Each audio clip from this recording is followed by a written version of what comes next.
Welcome to the Legal Leaders Podcast with Ali Rao.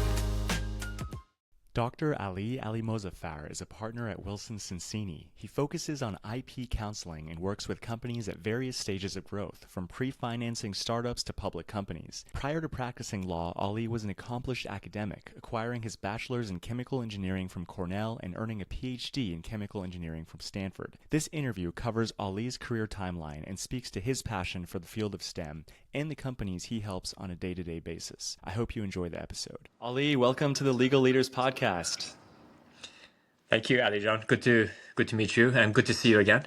Yeah, it's great to have you on. You have such an impressive track record, both academically and career-wise. You spent the last 16 years at Wilson Sonsini, focusing on strategic IP counseling, working with some of the best companies in the field, 10x Genomics, Guardant Health, Veracyte. So I'm really excited to dive into your career path. Absolutely. I want to start things off with a very quick icebreaker, if you don't mind. Sure, absolutely. So a quick question for you. If you could go back and have pursued a different career, what would it have been and why? Yeah, that's a good question. I really don't really see myself doing anything differently, to be honest. I know there may not be the answer that you want to hear. I could have said, "Oh, I want to go and play basketball or whatever," but one can of course fantasize about what they want to do, but I really feel like what I'm doing now has sort of combined everything that I've been interested in from almost practically the very beginning of my education, and both pre-college to college and grad school and so on. I do think it's combining everything in one shot. I really can't think about doing anything differently because in my practice, I do get to do different things as well. There is the legal side of things. I'm involved with investment in companies as well. At some level, I get to meet exciting and innovative companies as startups. It does really keep my interest levels super high. Yeah. I really don't know what else I would be doing or what else I would do if I were to do things again. I love it. I mean, that means you obviously made the right choice, but this is a great segue into going back to your academic experience because you have a PhD in chemical engineering. So I'd love to take it back to when you were in school, in undergrad at Cornell, and then heading off to Stanford. What did you think your career would be like as you were studying chemical engineering? Of course, and maybe it's kind of worth mentioning, sort of initially, that my track was sort of just going back to high school. What really interested me was math and physics. I just really enjoyed math, really enjoyed physics. I was the guy who would teacher would assign problems 1 through 10. I would do 1 through 30. Just because I just really enjoyed doing math and I just kept doing it, and physics the same thing. And I just really enjoyed those two. Interestingly enough, when I was in high school, chemistry wasn't my probably favorite subject because I think it was in part because my school, this was a public school, didn't have a very strong chemistry program. When I went to Cornell and I got introduced to just super talented individuals there. A lot of them came from high schools with really strong chemistry programs. Lab courses. Some of them even had OChem in high school. Some of them even had, apart from that, they had inorganic chemistry and so on. My high school wasn't really that. It was a decent high school, but it was a public high school. And when I was in high school, I just really appreciated math and physics, math especially. But when I went to Cornell, I got normalized pretty fast because I was like, okay, there are people that went to private high schools and they had access to a lot more resources than I had access to, but then I just took a lot of advanced courses and really enjoyed them, and to some extent what really interested me in was to at the undergrad level was to focus on something that perhaps I didn't feel like I was the strongest in, which was chemistry. I was like, okay, well, let me do chemistry because, in a way, I felt like math was my strongest subject, actually, math and physics, and chemistry was not. So I was like, well, let me do chemistry. And that evolved into chemical engineering because I really valued the application of chemistry, if you will. To some extent, one can approximate chemical engineering as chemistry scaled up. When you take chemistry from a beaker and you scale it up to a commercial process, that's what chemical engineering is. It's ways of refining what's in a solution, ways of extracting compounds from a solution, energy and mass balances, and that kind of stuff. Reactive design is all part of scaling. It's all part of scalability. And this actually touches on largely what I do now in my career, which is I work with the companies that are, of course, looking to scale their science and technology. So it's a big part of what startups do. But going back to my undergrad, I decided to do chemical engineering because I really wanted to work in a field that allowed me to see a nexus with the real world, and chemical engineering as a discipline combined all of the nice things that I really valued about physics and math, chemistry, and of course there was more. There is a lot of mechanical engineering aspects when you think about fluid dynamics and fluid flow and energy and mass balances and so on. All really fun stuff. When I was as I was getting close to finishing my undergrad, I was looking into what to do next, and I had a couple of options. One was to work in industry at, Intel was one option. And the option was working at a management consulting firm. I think it was Deloitte and Touche back then, and I interviewed with them, and it seemed really fun. And option three was med school, and option four was research in a PhD program. I ultimately chose to go down the PhD route because I really valued science. I just wanted to just immerse myself more in science and solving problems. And back then, I applied to a couple of programs, and one was Caltech, one was Stanford, and remember there were a few others. And when I visited Stanford, I remember sitting in, because back then, when you visited, the professors there all talked about the research and what they did, and and what a student coming in could work on. So one guy that I remember sitting in on was Bob Maddox, who was a surface scientist, and he literally showed me. Sort of through slides, he showed us that what he did was looked at atoms and molecules on metal surfaces, literally looking at the shadows of atoms and molecules, so not the actual molecules or atoms, but their essentially their shadows, if you will, on metal surfaces. You can actually see them and moving around, which I thought was amazing.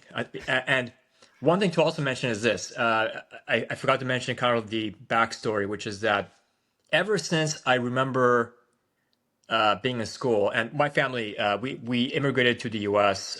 In the 80s, and I came here when I was 2 or 3, and I remember in school, in science classes, the only thing that really excited me, I was just super excited about was atoms. I just loved atoms. I'm like, I don't know why. I just loved the whole concept of an atom, with neutrons, protons, electrons, and the way it was presented to me as a younger person was the Bohr model, where you have essential orbitals and you have electrons spinning around the nucleus.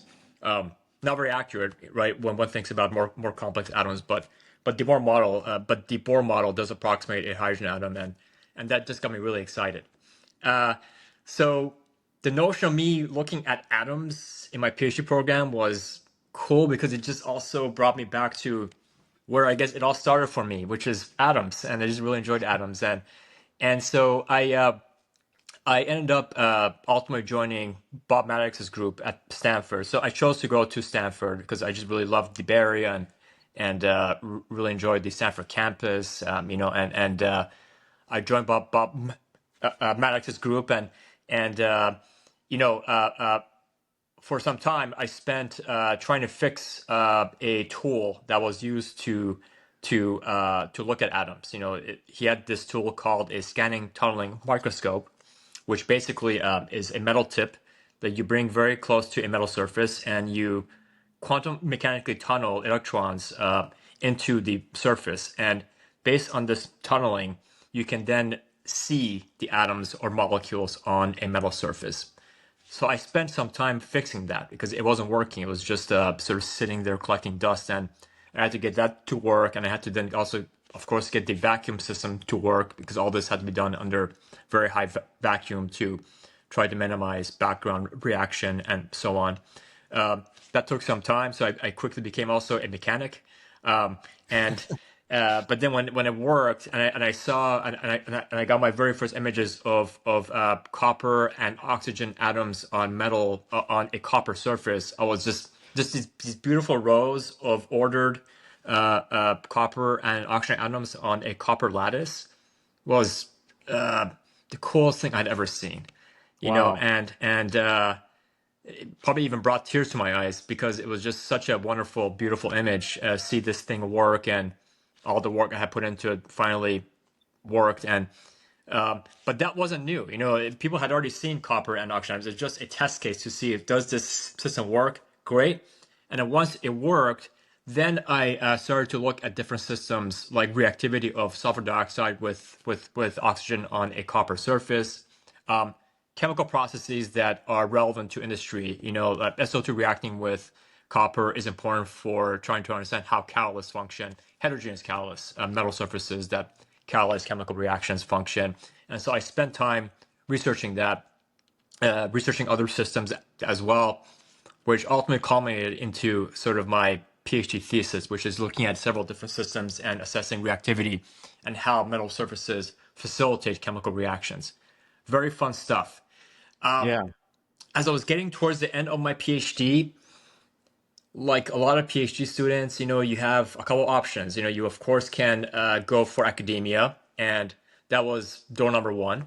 But I also sat in on a career panel of experts who talked about what they did, and I remember sitting on a panel of patent lawyers who talked about what they did, which I thought was very cool. There it is. So that was the main inspiration, huh? That was the main inspiration that I had. It was sitting on a panel as part of Stanford's career development group or office, and these patent lawyers spoke very highly of their careers, of the types of inventions that they worked on, and what they did. I knew nothing about patents, by the way, at that point. I just had heard of it, the term patent, but Yeah. but to me it was just this bizarre esoteric entity. I had no clue how it was used, how they were asserted, how they were achieved. It just seemed interesting to me. Yeah. So Um, what was so interesting about, because it sounds you're obviously so passionate about the field of chemical engineering and about the research you did, but so what could compel you to possibly want to sort of pivot, if you will, into the legal field? Great question there. It was a challenging one because you spend so much time in academia, and you're sort of like a shoo-in for becoming a professor somewhere, and at the same time as all of this was happening, I was also somewhat getting I wanted to work on problems that had a more direct nexus with what was happening in the world. The kind of stuff, the type of stuff I was working on was very cool, but it's very fundamental in the field of catalysis. And while I really appreciated being able to contribute to our understanding of how life behaves, right, it's adding to that general body of knowledge of how do things work. I wanted to do things that were more in line with what we were seeing around us, and that was a big part of it. And a patent career checked off a lot of boxes for me. You almost by definition you get to work on new things that people haven't seen, or you hope that people haven't seen because they have to be novel, and you hope that the inventors have kept them as a secret until they talk to a patent lawyer.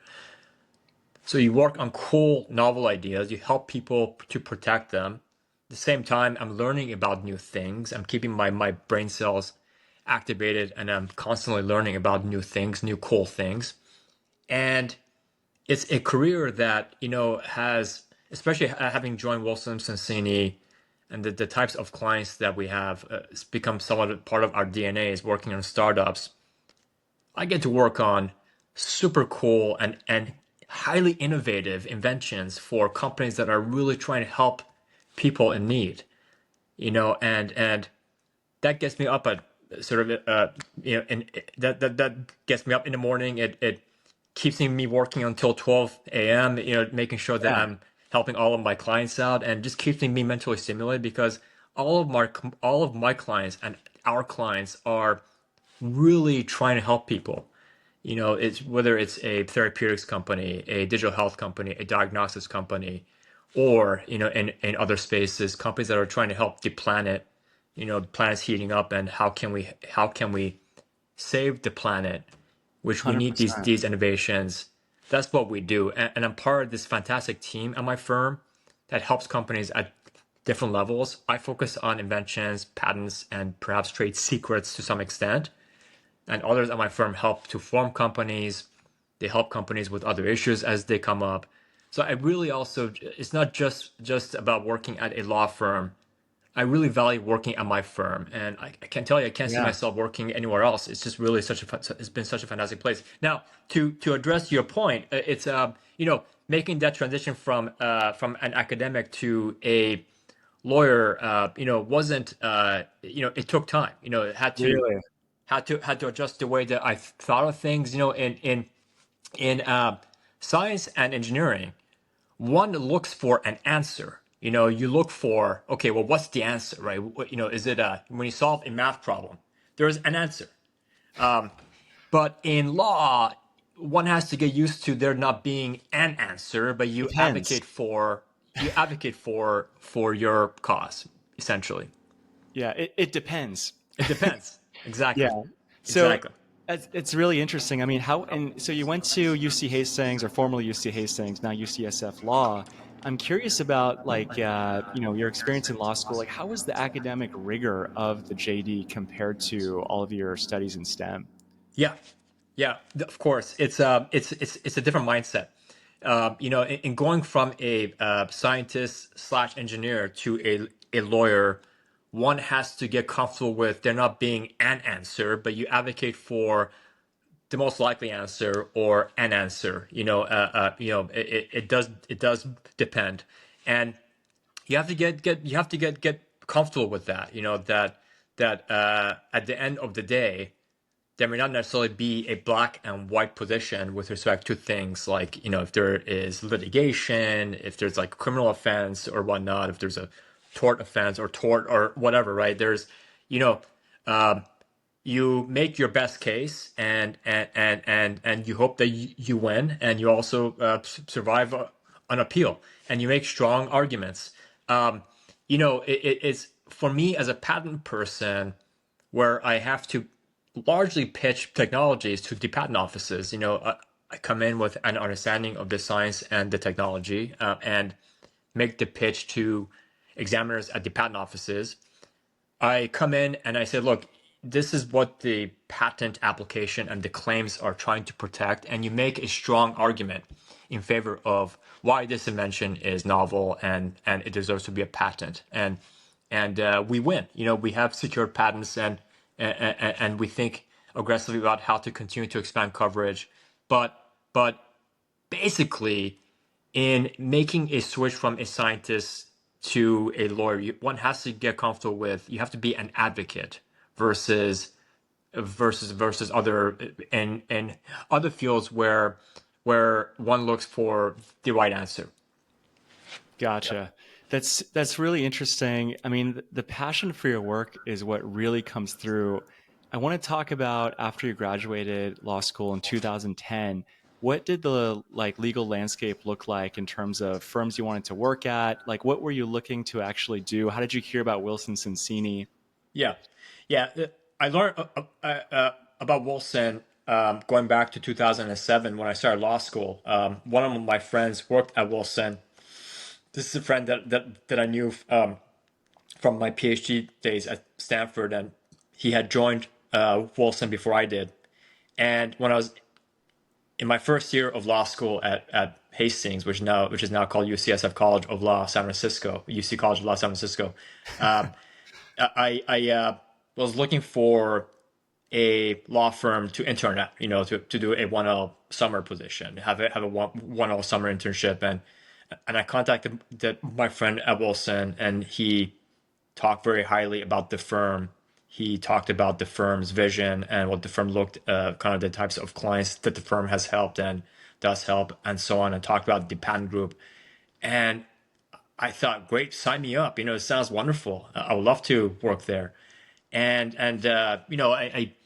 I submitted my resume to him. He then ran it up the chain, and they brought me in. And this was 2008 around. I vaguely recall it was winter-ish to maybe spring of 2008, and I met up with a few folks, and they ultimately gave me a job offer to intern as a 1L summer associate, and I accepted. And I recall back then that I even had the opportunity to split my summer with another firm, kind of going a little back. After I finished Stanford, I postdoc at Harvard for a year, and then my first job out of academia was working at a patent firm in San Francisco called Columbia Mars Olson and Baird. That was a patent boutique, wonderful firm. And then after that is when I went to law school, sometime after that. When I accepted the 1L summer position at Wilson, I had the opportunity to, I recall, split at other firms, but I chose not to. I just wanted to really commit to Wilson and just meet folks here and just to really learn more about the firm. And it was great. I really enjoyed my 1L Yeah. summer. And they kept me on as a clerk to just work part-time during the school year, which I really appreciated, under the right guidelines and making sure that I don't work more than I can. You can only work a certain number of hours per time period. And then my 2L summer, I ended up also working at Wilson, also didn't split because Yeah. I knew what I was looking for in a law firm. I wanted to work at a law firm that had companies that were truly changing the way that we do things. Just highly disruptive companies making a dent in science, technology, trying to improve the human condition, and I really valued that. And for me as a patent lawyer, where that's how I express my interest in science and tech, Wilson checked off every single box I could think of. And so I was happy with just working at Wilson full time during my second summer. And then they gave me an offer to come back as an associate in 2010. That time frame was actually interesting because the market crashed in 2008. And I remember just being really worried about just, whether I would have a job and what that would look like. And Wilson just did a wonderful job at giving myself and all my fellow summer interns comfort back then that you guys are fine. It's you'll have a job and and it was all true. It's been a firm that has been really good to me from the very beginning, and I've really valued being here for the last now it's Yeah. been 16 years. It's amazing. I mean, every time we've spoken, you've always spoken so highly of Wilson. It's really great to hear. And they're based in Palo Alto, so they're right next to where you went to school. That's right. They do emerging companies and venture capital, so it sounded like it was just a perfect fit for you. Yeah. So let's talk about, like, what was it like as a first year associate? How was the learning curve? What were you Yeah. working on? And how did things change as you kind of progressed up the ladder? Of course, the what I really value about my group is that we have a fairly flat structure. So from the very beginning, I was working directly with partners, senior partners, and the most senior partner in my group. I was working with him, just hands on, and just got to learn a lot about the business side of things, of thinking about patents and business strategies sort of at the same time, because what happens is is when you have an invention and you write a patent application to cover that with claims, one can write that in a vacuum without thinking about the business, but then we think about that with an eye towards the business, both in terms of what is the company doing, what do others do, and we try to maximize value that way. So we are a highly business focused patent team as part of a highly business focused firm, and and and so working directly with these senior folks helped me to really learn about the business aspect of patent strategies, while at the same time just getting more hands-on experience with the mechanics of writing a patent application, writing claims, negotiating those with the patent offices, learning how to talk to examiners. I learned very early on that you treat patent office examiners as humans, and you get them on the phone or meet them in person and talk to them, and explain to them what are we trying to protect and how is this important and how is this different from the art that's out there.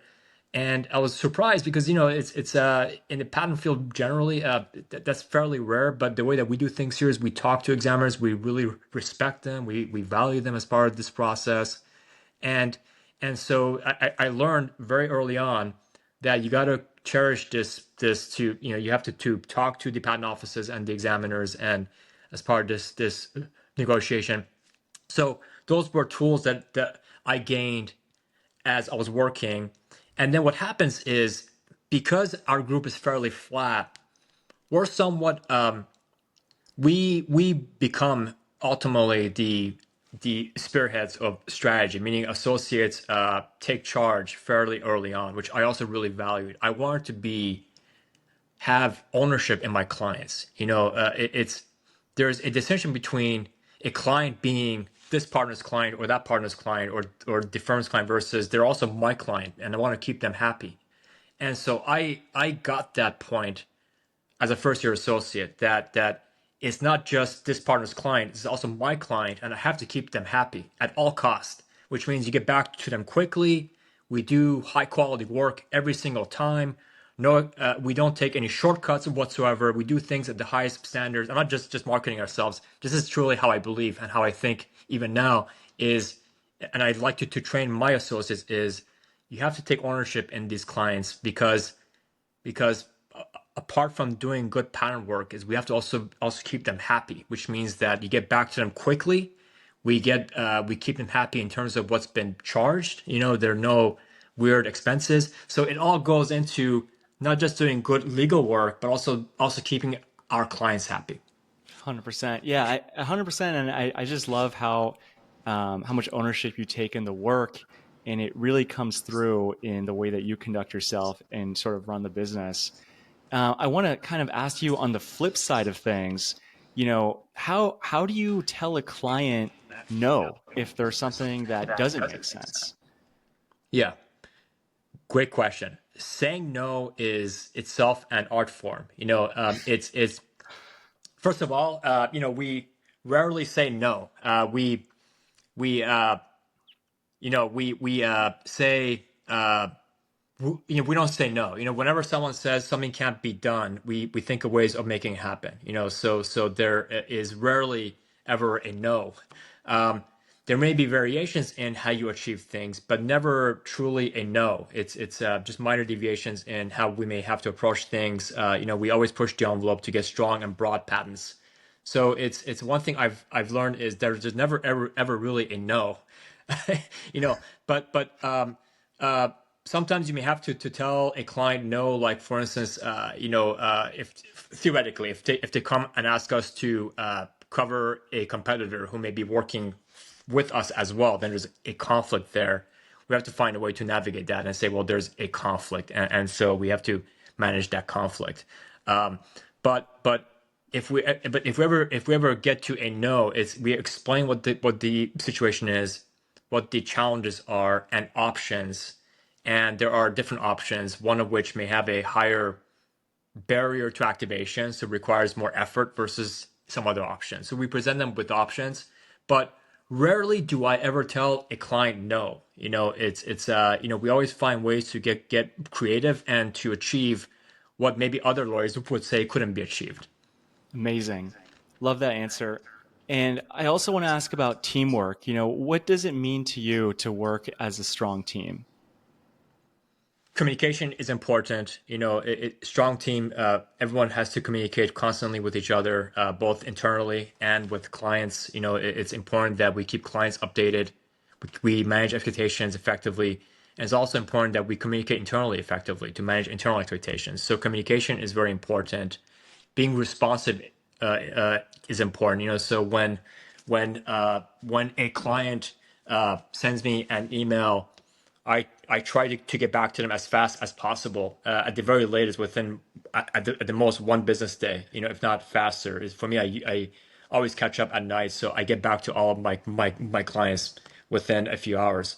But being responsive, getting back to folks, clients, and team members internally, and for us is thinking about how to continue to push the envelope in terms of our patent coverage to be more and more aggressive. We don't just assume that something is good enough. We always think about how to go after broader and broader coverage, more. We never just say, okay, we got this one patent that's good enough.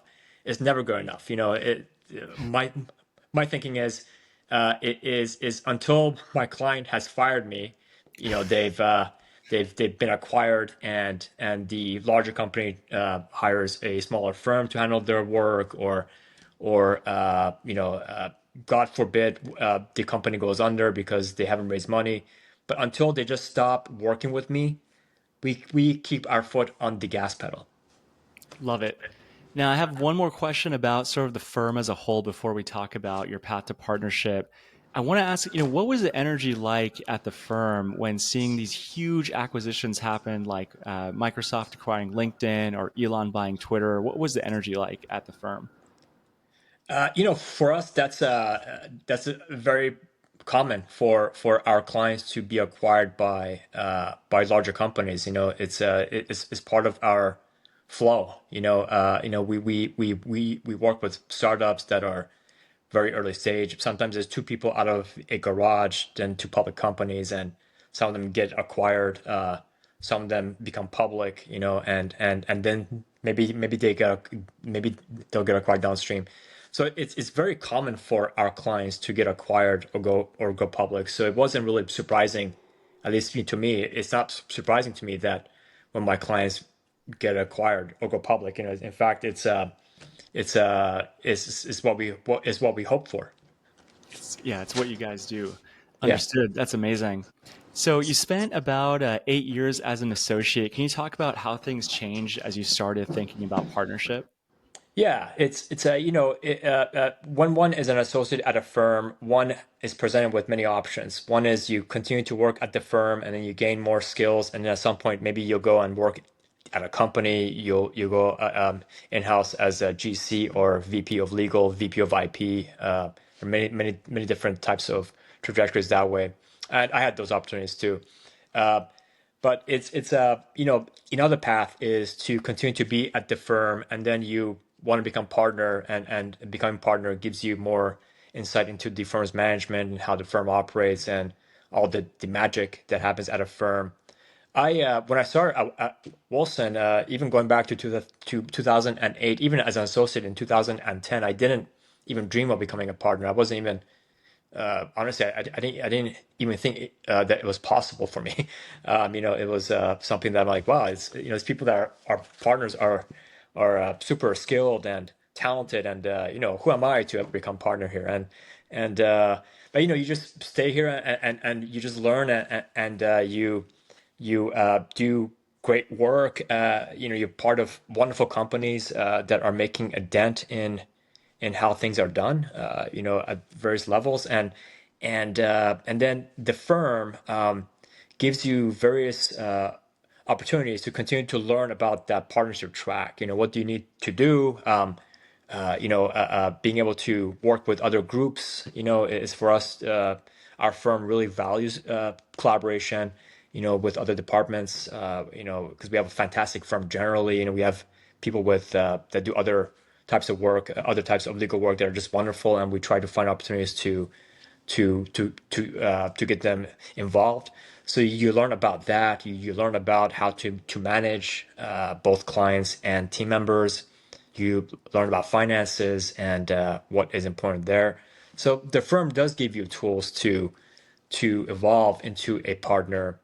And then when you're ready, when your group thinks that you are ready, they'll then put you up and you go through this interview process, which is fairly involved. You get interviewed by folks as part of the partnership committee, and then for me that was back in it was 2017-ish when I got interviewed, and then I became partner officially in 2018 or was it 2019? Anyway, it's something within that time frame. It's been, I was pleasantly surprised and happy that my group put me up, and I was thrilled that the firm made me partner as well, which is for me it's just a big honor for this wonderful firm to make me partner. It was just a wonderful achievement for me. Amazing. Glad to hear that. And is there any sort of deals that you would highlight? I know you spoke about Verisight being one that you really liked working on. I'd love to hear about just kind of maybe one of your favorite deals and companies that you love working with, because I know you're passionate about, working on technologies that help people. Yeah, Verisight is a company that does cancer diagnostics. So, they'll take a sample from a person, and then they'll process the sample and look for markers within it to identify your risk of disease. They do thyroid cancer, they do other types of cancer, and they're helping people in need. People that they may be sick and don't know why they're sick, and this company has come along and built this wonderful platform that can help someone figure out what's wrong with them. And they do thyroid cancer, breast cancer, and so on, lung cancer, and and I've been working with them for many years, and just seeing sort of them innovate at that level and to help people in need is really just gets me excited about what they're doing. Just helping them with their IP, helping them with their legal work, and it's just been wonderful to work with them and to see them evolve to become this wonderful company that's helping people. Amazing. We'll wrap with one final sort of broad question, and it's going to be, the question is sort of whether it's your younger self or someone who's thinking about IP. What sort of advice would you give broadly to folks that are considering this specific field of legal work? Yeah, it's one, and just going back to myself in undergrad, even high school and undergrad, I wasn't even thinking about law. You know, uh, Truth be told, when I went into undergrad, I was thinking about medicine. I was actually somewhat pre-med. I took all the pre-med courses, but then I also took a lot of other courses that were maybe more than what was needed for a pre-med. But I was really thinking about that. I wasn't even thinking about law. And then as that evolved, I stopped thinking about medicine and switched gears into uh, going to academia and doing a PhD. So it's I do strongly suggest that people keep their options open and just keep and let your interests flow. Evolve. Uh, and there is no right or wrong answer. There is an answer that best fits with your interests at a certain point in time, and you commit to it, and then you then double down on it. So it's if someone is interested in law, which is something that I recommend, it's been a really wonderful career for me. Definitely commit to it and do as much work as possible. Just become a great lawyer. Develop a specialty. Whether it's a technical specialty or a legal specialty. It could be patent prosecution, it could be patent litigation, it could be corporate work. But become a specialist and really find interest in just wanting to learn as much as possible for your specialty. For me, as part of what I do, the kinds of clients that I help protect their IP, are it's not just part of my work; it's also become my hobby. I just like to learn and continue to learn more about DNA sequencing and diagnostics. I read stuff just for fun. I just want to keep up with that and see what the wonderful things are being done. I've become a so it's become a hobby of mine as well. Apart from my job, it's also become a hobby. Keep myself up to speed on the very spaces that I focus on.